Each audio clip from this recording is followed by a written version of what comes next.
Jimmy Butler is one of the NBA stars of a new NBA docuseries set to premiere on Netflix, and we've got a preview of the kind of content to expect. Plus, it's Eric Spoelstra, the best coach in the NBA. At least one media outlet says so, and we'll break it down on today's Locked On Heat.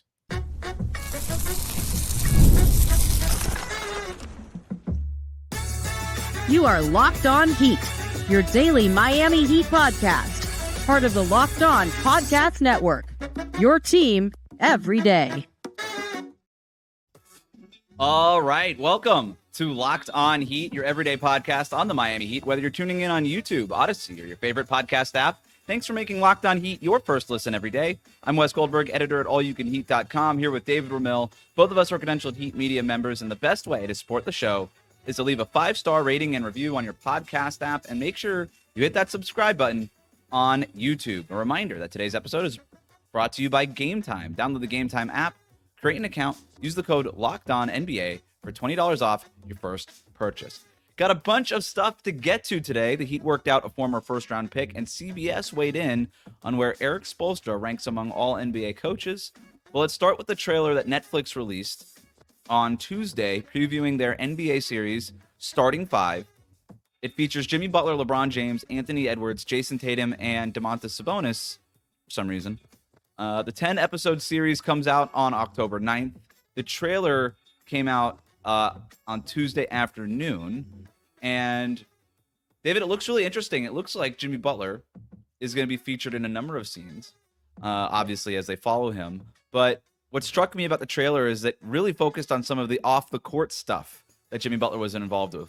In the trailer, we saw a glimpse of him dressed as Emo Jimmy. We saw maybe a behind-the-scenes look or a preview at a behind-the-scenes look of his cameo in the cowboy-inspired Fall Out Boy video when he was dressed as a purple cowboy and riding a horse and such things. Good times. As that, we saw little clips of him with his daughter. We saw a lot of different things about Jimmy Butler. We saw also maybe a look at the fight, the brawl in New Orleans, and Jimmy Butler's role in that. So, I mean, what's the part that you're most excited about in terms of the Jimmy Butler portion of this series? It's just like the opportunity to hear these players talk about their lives and their careers in a relaxed off-court setting. Like, that is, to me, the most insightful thing. When you get a player who can just open up and talk about these things. And Jimmy shares a couple of things, how important his family is, how important winning is, at least from what we saw from the preview. Like, these kinds of things matter, and it really just presents a well-rounded view of the player. And I love it. I love it. I'm so curious to see if these guys, as polished as they are kind of guarded around in a media setting. And I'm not saying that Jimmy is necessarily either one of those things, but he knows when he's on camera, and sometimes he hams it up. Sometimes he's a little bit more guarded and curt with his answers, and we've gotten used to that as media members. And at the same time, this seems like this is Jimmy, perhaps for the first time, like giving people an open look into what he does behind the scenes. And I don't think we've ever gotten that from Jimmy. And so I'm kind of curious to see how this changes public persona of him, because as much as I think Jimmy has grown to be somebody that is well appreciated around league circles over the last 5 seasons in Miami, he's really had to do a lot to redefine his Q rating or his public persona or how other fans of other teams view him. Because, I mean, after what happened in Philadelphia, kind of burning that bridge a little bit, after forcing his way out of Minnesota and the Rachel Nichols joke and everything else, and even forcing his way out of Chicago, like, the popular belief was that Jimmy's just a jerk. And I don't think that's been the case here in Miami. I don't think that's how people view him in South Florida. He's curmudgeonly, he's crusty, he likes doing things his own way. But guess what? That's like 95% of the NBA. So I don't fault Jimmy for any of those things. I love his come a long way since general soreness, right? Like he crushing the Minnesota Timberwolves starting lineup and all these things. You're right, and I think he's doing this at a very important time, and I don't think that Jimmy Butler anticipated this in terms of Pat Riley calling him out, the disappointing end to the season. Like, obviously he didn't know that those things were going to happen when he agreed to do this Netflix series, but he is, I think, right now needed more of a reputation sort of revitalization more than he ever has since basically joining Miami, right? He gets to the Heat, Right. boom, NBA Finals bubble. He's, bouncing the basketballs really loud in his hotel room. Like that, the whole bubble just completely flipped the image of Jimmy Butler. Like it took a while, but and then it happened fast. Yeah. You know what I mean? And then Sure. ever since then, he's just been like the ultimate winner, bent over the stanchion, the whole thing. And that was not at all his reputation prior to getting to Miami. He was almost looked at almost, not quite, but almost like a, big stats, empty stats on a losing team kind of guy sometimes. Yeah. Right. Yeah. Had not had a whole lot of playoff success. And then obviously that changes. But now he does need a little bit of help with his public persona, in part because of the way last season ended, and also because he wants a lot more money going forward. And this could help him. I don't know that it matters to the Heat, but it could matter to teams that might not be the Heat in terms that might be willing to give Jimmy Butler that. I don't know.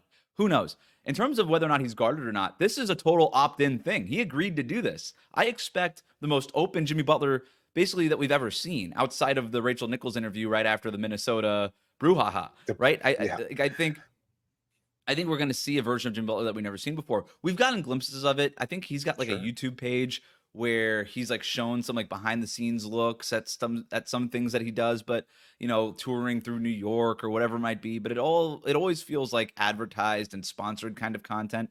This is going to be like I cannot wait for more of a look at what happened in the fallout after the brawl in New Orleans. I want that. That's the kind of thing I want. Something other than it's just another Tuesday night for the Miami Heat, because you and I don't believe that, because you don't get into an on-court fight every Tuesday night with the Miami Heat. The Miami Heat might be the closest thing to this on every Tuesday night, but you're not exactly getting into a brawl with an opponent every Tuesday night. So that in and of itself is fake. But I want to see what other than that kind of the company line that we get from Jimmy Butler after that. I want to hear him be pissed. I want to hear him talk about how Najee Marshall shouldn't have choked him out and all these things. Like I want to hear all of that stuff. I want to hear him go after those guys. I want all of the behind the scenes footage on that Fall Out Boy video. I want to hear from Pete Wentz. Like what is Fall Out Boy's impression of Jimmy Butler? Can we get some cameos from them in this thing? Yeah. Like I'm here for all of it.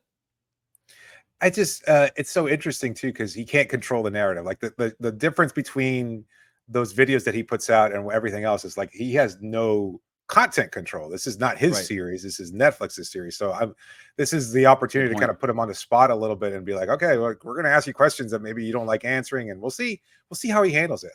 I saw something in the video, and I mean, this is just who I am as a person.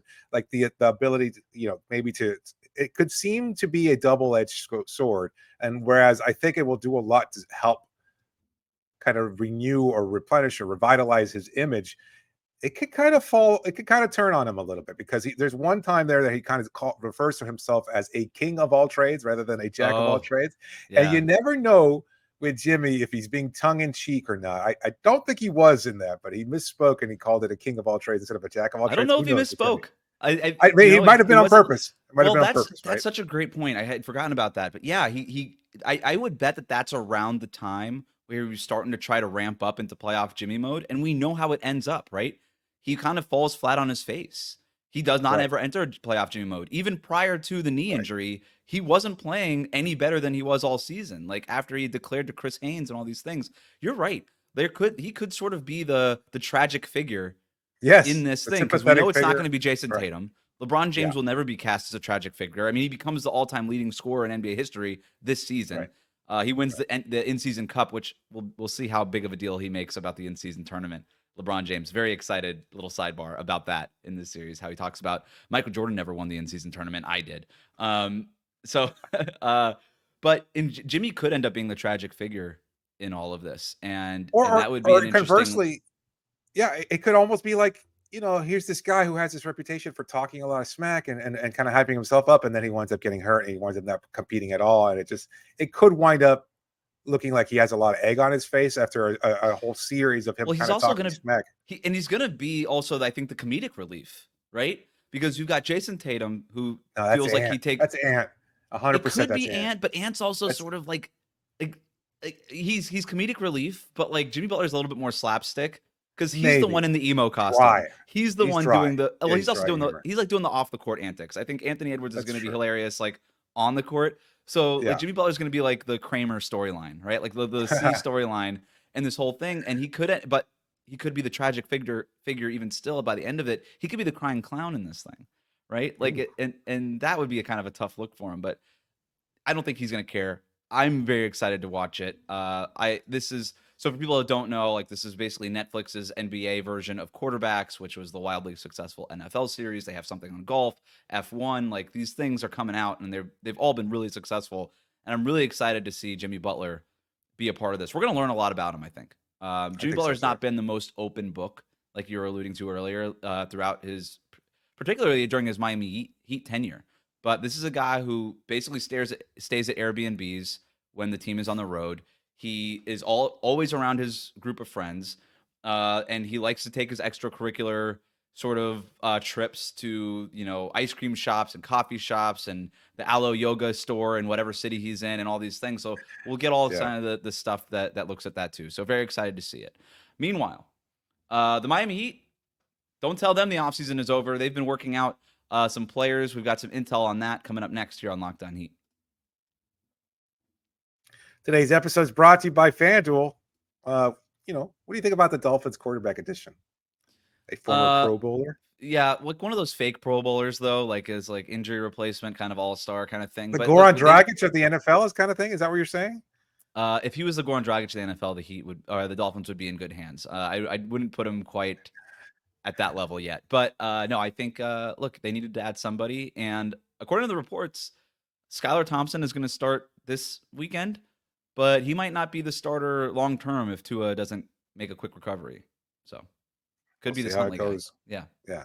You've heard us talk a lot about FanDuel for good reason. It's America's #1 sports book. And right now we've got something a little different for you because now through September 22nd, so you've got 5 days. All FanDuel customers can bet just $5. $5, 5 days, and you get a 3-week free trial of NFL Sunday Ticket from YouTube and YouTube TV. Then with a YouTube TV base plan, you'll be able to watch every regular season Sunday afternoon at a market game. Imagine all those NFL games. You're committed. You're staying on the couch anyway. Why not watch as many games as possible? And all you need is a Google account and a current form of payment, and you can cancel at any time. So just visit FanDuel.com and download America's #1 sportsbook today. We'll be right back.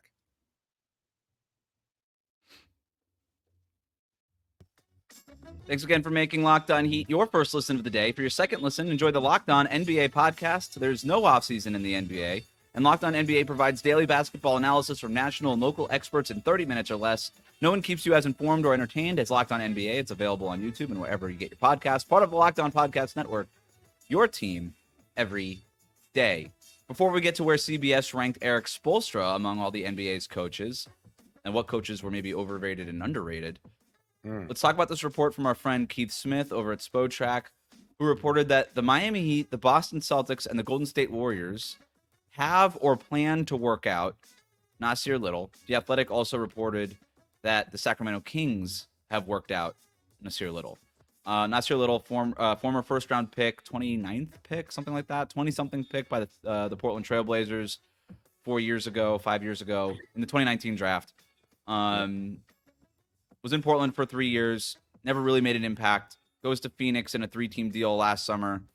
Part of the whole DeAndre Ayton goes to Portland, all that stuff. Yeah.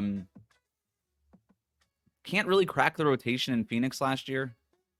And they sort of surprisingly waive and stretch him this summer to make up some cap or some roster spaces. So he's been a free agent.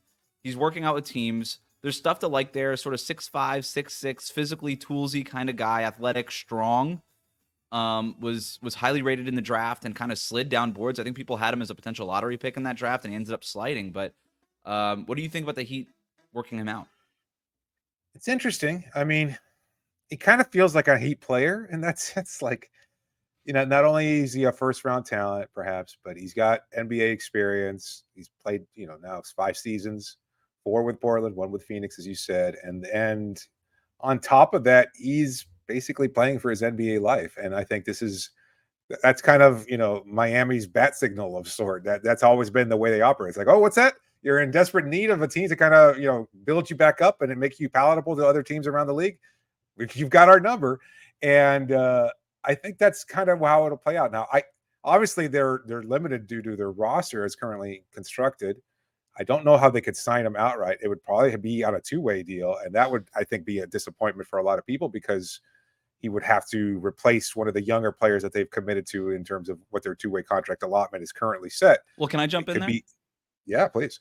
So just the Heat have 14 players under guaranteed contracts right now. They obviously have the 15th roster spot open, but because how close they are to that second tax apron, the Heat are going to leave that 15th spot open. They're not going to sign anybody to it. And you might love Nassir Little since his days at UNC. They're not going into the second luxury tax for Nassir Little. They're not doing it. So that's not an option.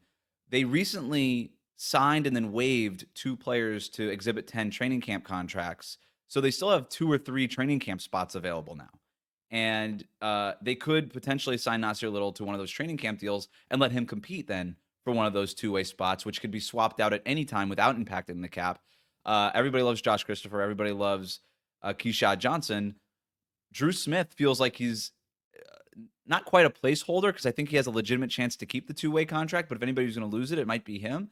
And so maybe you invite Nassir Little to training camp and say, hey, you have an opportunity to maybe earn a two-way spot. And physically... kind of shades of Caleb Martin. Exactly. You know? Very maybe not J. Cole situation. Maybe no J. Cole involved here, but maybe you can get a better rapper to support him. Wow.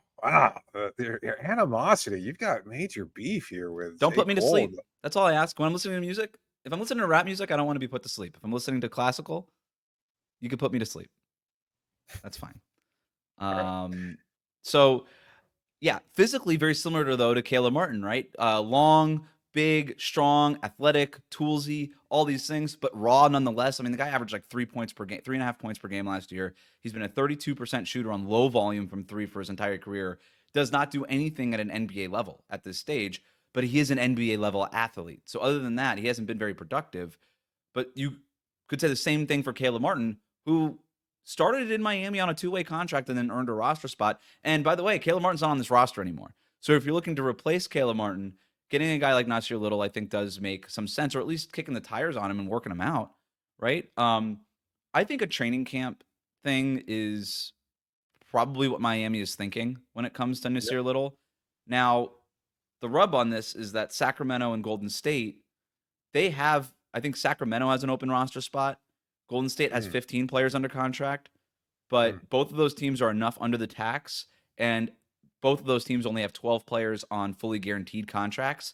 So if they work out Nassir Little and love what they see, they can waive somebody and just sign him outright to a standard contract onto a standard roster spot. And obviously, if that were to happen, Nassir Little would prefer that over being invited to training camp anywhere, right?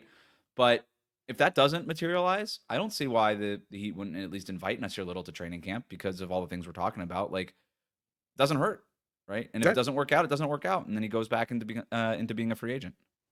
Low risk, possible high, possible good reward. I won't say high reward, but mid-level reward. I think at this point in time, they'd have to seriously kind of break down his game. But if he's willing to do the work, he's from Pensacola, so maybe that might help in terms of it's kind of geographically close to Miami. So maybe that's a possibility. Being from Pensacola ever helped anybody? Well, it's either the Heat, the Magic, or the Pelicans, right? I guess the Hawks are you're close. The Pelicans are probably the closest. They're probably closer than Orlando, isn't it? Yeah. Yeah, I would imagine so. Maybe the Pelicans give him a chance. I don't know. I'm into it. I'm into the idea, but he needs to prove that he could do something in an NBA level. But I don't know. Caleb Martin didn't prove that he could do anything in an NBA level, but it was more his approach that went over the Heat. And then he proved that he could be a three-point shooter. I'm talking about like the early days when he first earned that two-way. And then he developed into a good three-point shooter and a great off-ball cutter and a high-level defender and all these things. Right now, the Heat have Jaime Jaquez. They have Haywood Highsmith. Like, they have guys who are going to backfill Caleb Martin's minutes now.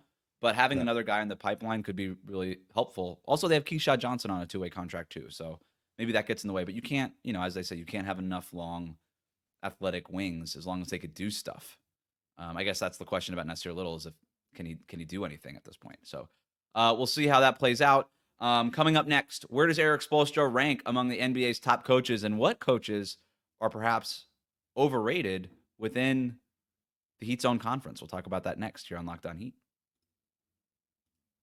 Today's episode is brought to you by Game Time. They got a great new feature. It's called Game Time Picks, And that makes getting tickets for your favorite events even easier. If you love Game Time before, you'll love it even more now. They filter out all the fluff to show you only the incredible deals on the great seats that you're looking for, so you don't have to waste time searching through thousands of tickets. They know exactly what you want. They'll give it to you, and they've got their best price guarantee to make sure that you spend as little as possible. They've got their all-in pricing too. It's a great feature. Never have to worry about hidden fees coming up and surprising you at the end when you're ready to click purchase.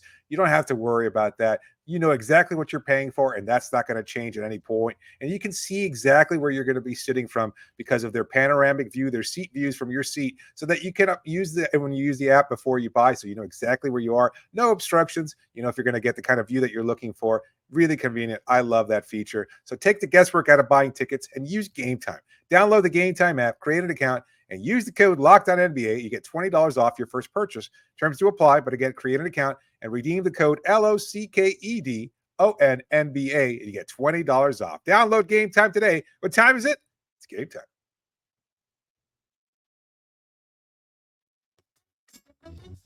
Thanks for making Locked On Heat your first listen every day. If you're new to us on YouTube, hit that subscribe button. Also, make sure you follow us on your favorite podcast app. So CBS Sports ranked every NBA coach recently. I'm going to pull that up here for those watching on YouTube. We'll kind of read through them as we go through for those on audio.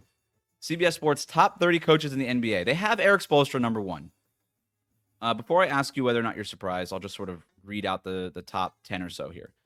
They got Nick Nurse at number 2, Rick Carlisle 3rd, Steve Kerr at 4, Ty Lue at 5, followed by Mark Dagnall at 6, Will Hardy at 7, Ime Udoka at 8, Mike Budenholzer, now the coach of the Suns, at 9, and Tom Thibodeau at 10. They've got Celtics coach Joe Mazzulla at 11, and then they go through the rest. Let's start with Spo. Surprised that they still have him number 1? No, I don't think so. I think just in terms of how the narrative about Spo changed during the bubble year and being able to get that team. And then, of course, since then, it's been nothing but kind of confirmation of getting the most out of your players and finding a way to be prepared when you're discounted, or maybe there's a disparity in terms of overall talent, things of that sort. Like, I think Spo's ability to get the most out of his team and his players is still his greatest asset. And I think that's probably what makes him so well liked and appreciated and respected around the league. So no, I'm not surprised. Where's Pop on that list? It's a great question. Popovich is like in the middle. He's 14. Yeah, I see. The list is a little all over the place. So there is some inconsistency there. I think, and I mean, just even in the online reaction on social media, like everybody was like, Spo's fine. From 2 to 30, you can have lots of arguments still. Like, that's the whole thing, though. It's so clear that Spo's on top, and that's fine. Everybody kind of accepts that. Although I'm sure there's some guy in a Boston bar right now complaining about why Joe Mazzulla doesn't get enough respect and has nobody seen the town. I was on a Celtics podcast yesterday and they brought this up, and they were like, "Do you think?" And the whole thing was like, "Is Joe Mazzulla being disrespected by not being a top 10 coach?" And he has Joe Mazzulla as the second best coach in the NBA behind Eric Spoelstra. I would not go that far, but I think if you wanted to claim him being a top 10 coach, I wouldn't argue strongly against it. I think I can't make a case there, because again, like to be able to keep that team together through whatever they went through, I think speaks highly of Mazzulla, although he's a little over the top in everything else that he does. And I think it's great theater, but it's also kind of, to me, really corny. But like, this is all also, not to harp too much about Boston, but this is also Marcus Smart's Defensive Player of the Year campaign. We've got all these great defenders, at least 3 guys who could be Defensive Player of the Year. And then all of a sudden, how do you vote for one of them in Marcus Smart? That's the difference in between like Bam Adebayo's DPOY case. And then here, Mazzulla, we've got this great talented starting lineup. It's the best starting lineup in the world, and all of a sudden, but they don't work until Joe Maz shows them the town, and then all of a sudden everybody sees how good they are. It's like, town.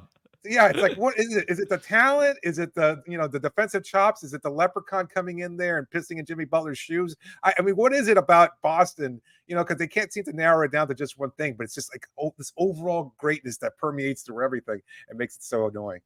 But I digress. That's besides the point. Look, I think that Eric Spoelstra deserves to be number 1. I don't think that there's any doubt about that. And I had not seen that social media sort of discourse, and I'm glad that everybody is just sort of just understanding and just come to terms with this guy's on another level than everybody else. He's just operating at a different level. I still think it's a miracle the Heat made the playoffs last year.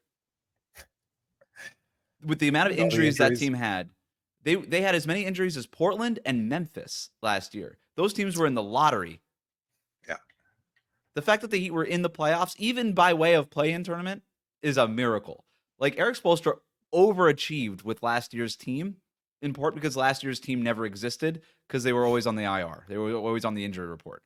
So I think Nick Nurse is a little overrated. I think he's still riding the coattails of the 2019 championship. And here's my thing about coaching. And I've made this point to you, David, before, but I think the way coaches are judged is completely wrong in the NBA for the most part. I think, and it's why I think it's a minor miracle that Eric Spoelstra is respected in the way that he is at this point. But Yeah.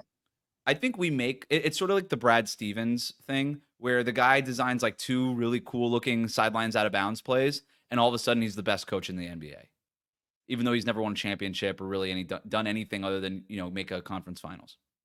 Yeah. And a sideline out, it's a cool thing. Sideline out of bounds plays are important.